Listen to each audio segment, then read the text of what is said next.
di mo masabi yung nararamdaman mo sa taong gustong gusto mo. Yung parang natutorpe ka. Hindi siya parang kasi natutorpe ka.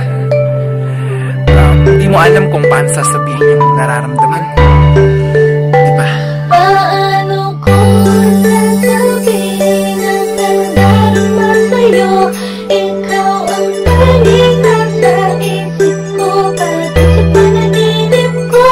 Kung ay laging umalala, ikaw ay magkasama. Ito ang nadarama ng mamaamin, gusto kong sabihin. Pakinggan mo.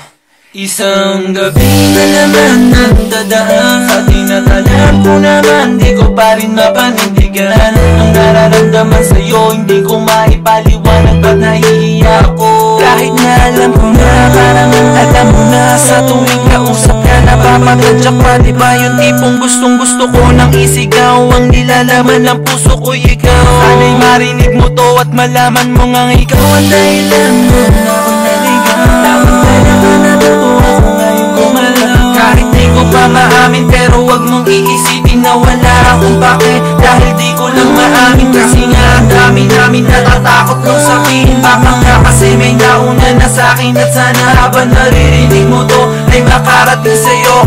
Alam mo, gusto na kita talaga eh, natutorpe lang ako.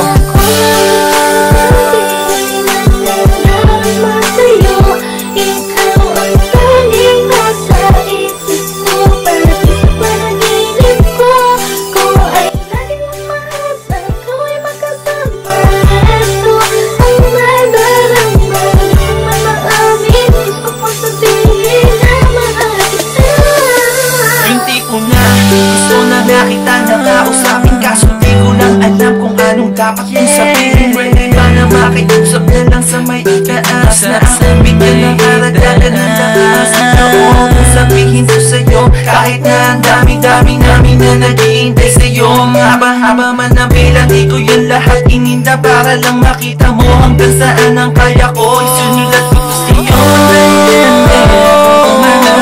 Sa pag-ibig mo, ako na kinulaman ako sa tempo, wala man dito sa tono. Sana marinig mo to, para kahit na papano nagtapat ako sa'yo. Kahit sa kantang ito, nabaliw ako sa'yo. Sana'y mapatid mo to, na di ko kayang mawala ka. Kaya ko to ginawa na kahit na ako'y umasa sa pag-ibig mo na sana. Sa'kin ka na lang. Paano ko